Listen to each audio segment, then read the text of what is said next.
Hello students, मैं हूं doctor Manoj Pahuja, आपका मेडिकल एंट्री टेस्ट इंस्ट्रक्टर। उम्मीद करता हूं आप लोग खैर खैरियत से होंगे। आइए आज का क्वेश्चन क्रैक कर लेते हैं। Absolute zero is defined as the temperature. Student, सवाल पूछा जा रहा है एब्सोल्यूट जीरो की डेफिनेशन के बारे में। आपको पता होना चाहिए कि एब्सोल्यूट जीरो की डेफिनेशन कॉन्सेप्ट हमें मिलेगा चार्ल्स लॉ से। चेक कर लीजिएगा। Concept of absolute zero is given by which law? Remember, Charles law. Charles law के मुताबिक volume is directly proportional to temperature. अगर आप गैस के टेम्परेचर को इंक्रीज कर रहे हैं तो उससे उस गैस का वॉल्यूम भी इंक्रीज होगा, यानी गैस एक्सपेंड करेगी। अगर आप टेम्परेचर को डिक्रीज कर रहे हैं तो वॉल्यूम भी डिक्रीज होगा और गैस कॉन्ट्रैक्ट करेगी। कॉन्सेप्ट बड़ा सिंपल सा है। टेम्परेचर को बढ़ाने से गैस मालिक्यूल्स की काइनेटिक एनर्जी बढ़ जाती है, गैस मालिक्यूल्स फास्टर मूव करने लगते हैं, जितनी स्पेस उन्हें मिलती है ऑक्यूपाई कर लेते हैं और गैस का वॉल्यूम इंक्रीज हो जाता है। दूसरी तरफ अगर आप गैस के टेम्परेचर को डिक्रीज कर रहे हैं तो गैस मालिक्यूल्स की काइनेटिक एनर्जी कम हो जाती है, गैस मालिक्यूल्स स्लोली मूव कर रहे होते हैं, थोड़ी सी जगह में रिस्ट्रिक्ट हो जाते हैं और गैस का वॉल्यूम डिक्रीज हो जाता है। तो चार्ल्स लॉ के रिजल्ट्स को हम देख लेते हैं। सिंपल रिजल्ट्स हैं। If temperature increases, volume also increases. If temperature decreases, volume also decreases. अब जो तीसरा रिजल्ट है बड़ा इंपॉर्टेंट है आपके लिए, यहीं से आपको एब्सोल्यूट जीरो की डेफिनेशन मिलेगी। लेकिन इस रिजल्ट को मैं सेकंड रिजल्ट की कंटिन्यूएशन में पढ़ रहा हूँ, गौर से सुनिएगा। इफ़ टेम्परेचर डिक्रीजेज, अगर टेम्परेचर कम किया जा रहा है तो चार्ल्स लॉ के मुताबिक वॉल्यूम भी डिक्रीज होगा। और टेम्परेचर कम करते करते अगर आपने ज़ीरो कर दिया तो वॉल्यूम को भी थ्योरेटिकली ज़ीरो हो जाना चाहिए। गौर से सुनिएगा, यहाँ पर आपने एब्सोल्यूट ज़ीरो को दो तरीक़ों से डिफ़ाइन करना होगा। एक है थ्योरेटिकल तरीका, एक है प्रैक्टिकल तरीका। फ़िलहाल मैं आपको थ्योरेटिकल तरीका समझा रहा हूँ, बाद में लास्ट में हम इसको प्रैक्टिकली भी समझ लेंगे। फिर से रिपीट कर रहा हूँ। चार्ल्स लॉ के मुताबिक अगर टेम्परेचर डिक्रीज़ हो रहा है तो वॉल्यूम भी डिक्रीज़ होगा, और टेम्परेचर कम करते करते अगर आपने ज़ीरो कर दिया तो थ्योरेटिकली वॉल्यूम को भी ज़ीरो हो जाना चाहिए। यहाँ से हमें पहली थ्योरेटिकल डेफिनेशन मिल रही है एब्सोल्यूट जीरो की। पहले हम चेक कर लेते हैं सारी थ्योरेटिकल डेफिनेशंस। जी, temperature at which volume of gas become zero. अभी हमने डिस्कस किया कि टेम्परेचर अगर कम हो रहा है तो वॉल्यूम भी कम हो रहा है। टेम्परेचर कम होते होते जब ज़ीरो कर दिया जाएगा तो वॉल्यूम को भी ज़ीरो हो जाना चाहिए। वो टेम्परेचर जहाँ पे गैस का वॉल्यूम ज़ीरो हो जाता है उसे कहते हैं एब्सोल्यूट ज़ीरो। दूसरी डेफिनेशन है temperature at which kinetic energy of gas molecules become zero. आप जानते हैं टेम्परेचर डायरेक्टली प्रोपोर्शनल होता है काइनेटिक एनर्जी के। अगर टेम्परेचर बढ़ रहा है तो काइनेटिक एनर्जी बढ़ रही है, अगर टेम्परेचर कम हो रहा है काइनेटिक एनर्जी कम हो रही है, और अगर आप टेम्परेचर कम करते करते जीरो पे ले आते हैं तो काइनेटिक एनर्जी को भी कम होते होते जीरो हो जाना चाहिए। तो वो टेम्परेचर जहाँ पे गैस मॉलिक्यूल्स की काइनेटिक एनर्जी जीरो हो जाती है उसे कहते हैं एब्सोल्यूट जीरो।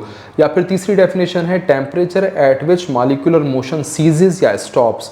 वो टेम्परेचर जहाँ पे गैस मॉलिक्यूल्स का मोशन बिल्कुल स्टॉप हो जाता है, गैस मॉलिक्यूल्स रुक जाते हैं। सिंपल सी बात है, काइनेटिक एनर्जी अगर जीरो हो जाएगी तो इसका मतलब ये है कि मॉलिक्यूलर मोशन भी स्टॉप हो जाएगा, क्योंकि काइनेटिक एनर्जी का मतलब ये है कि गैस मॉलिक्यूल्स के पास एनर्जी है और गैस मॉलिक्यूल्स मूव कर रहे हैं। लेकिन अगर काइनेटिक एनर्जी जीरो हो जाएगी तो इसका ये मतलब है कि गैस मॉलिक्यूल्स के पास एनर्जी बची ही नहीं है, इसलिए वो मूव नहीं कर रहे।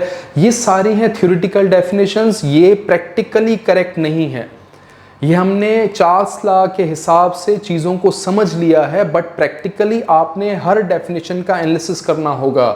जो पहली डेफिनेशन है उसमें हमने ये कहा कि temperature at which volume of gas become zero.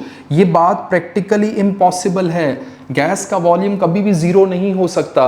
Gas का वॉल्यूम जीरो होने का मतलब है गैस डिसअपीयर हो रही है, और अगर गैस डिसअपीयर हो रही है तो फिर यहाँ से वायोलेशन शुरू हो जाती है law of conservation of mass की।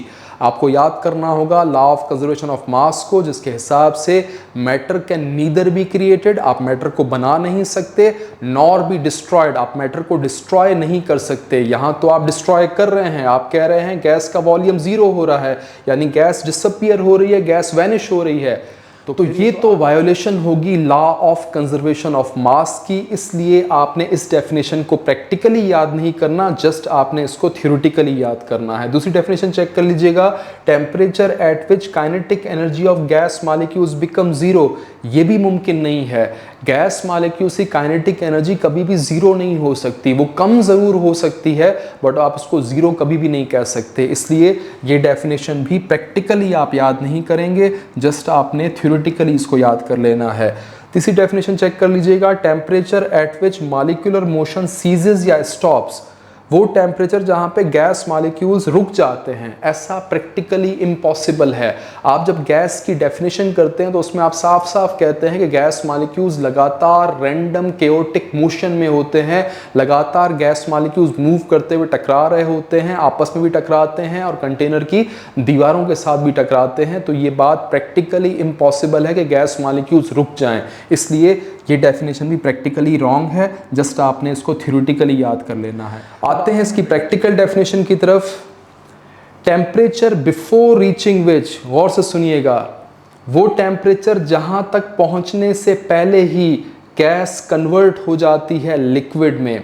स्टूडेंट्स याद रखना है आपने कि absolute zero is the lowest unachievable temperature, coldest unachievable temperature. आज तक किसी भी रियल गैस ने इस टेम्परेचर को अचीव नहीं किया, ये इतना कम टेम्परेचर है, इतना लोएस्ट टेम्परेचर है कि इस तक पहुंचने से पहले ही रियल गैस कन्वर्ट हो चुकी होती है इनटू लिक्विड। कॉन्सेप्ट बड़ा सिंपल सा है, अगर आप गैस के टेम्परेचर को डिक्रीज कर रहे हैं तो गैस मॉलिक्यूल्स नज़दीक आते जा रहे हैं, उनका वॉल्यूम रिड्यूस हो रहा है। जब गैस मॉलिक्यूल्स नज़दीक आते जा रहे हैं तो एक वक्त ऐसा आएगा कि उनके दरमियान इंटरमॉलिक्यूलर अट्रैक्टिव फोर्सेस ऑपरेट होना शुरू हो जाएंगी, और जैसे ही अट्रैक्टिव फोर्सेस ऑपरेट होना शुरू होंगी गैस कन्वर्ट हो चुकी होगी लिक्विड में।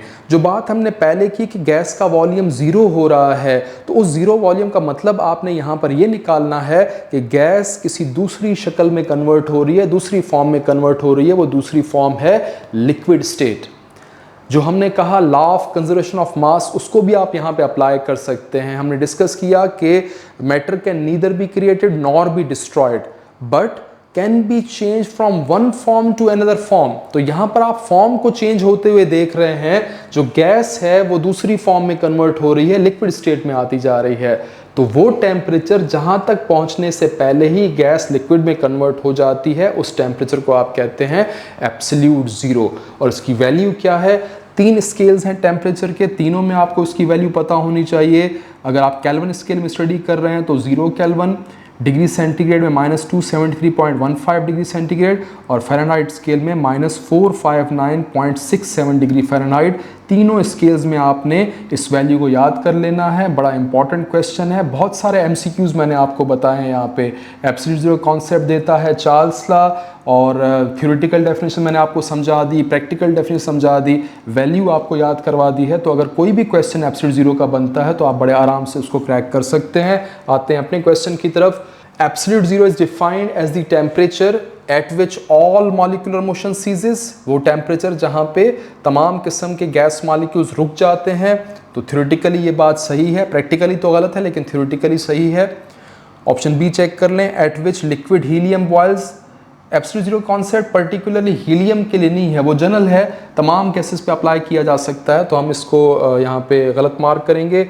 ऑप्शन सी चेक कीजिएगा, at which ether boils. Again एक स्पेसिफिक चीज़ की बात की गई है, कॉन्सेप्ट जो एब्सोल्यूट जीरो का है वो तमाम के लिए है, इसको भी आप छोड़ दें, ऑल ऑफ द अबव नहीं हो सकता। तो हमारे लिए जो करेक्ट ऑप्शन है वो है ऑप्शन ए। आपने क्वेश्चन क्रैक कर लिया है, इसको आप नोट कर लीजिएगा।